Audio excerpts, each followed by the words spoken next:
Have you ever pondered the role of pastors and ministers in our society? Are they merely spiritual guides, or do they bear a greater responsibility? These are the questions we must grapple with today. Consider the case of a prominent pastor. Let's call him Pastor A.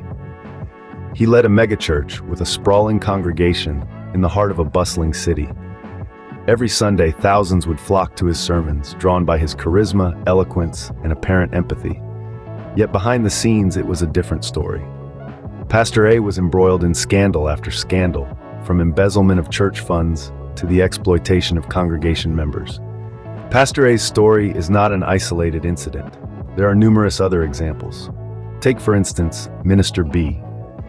Minister B was the leader of a small community church in a rural town. His congregation was not affluent, but they were faithful, often giving beyond their means to support the church and its mission.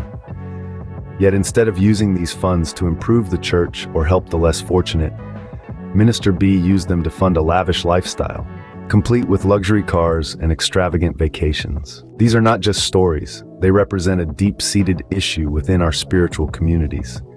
Corruption among pastors and ministers is a reality we must confront. But how? By demanding transparency and accountability from our religious leaders. For too long, the actions of corrupt pastors and ministers have been swept under the rug, hidden behind a veil of reverence and piety.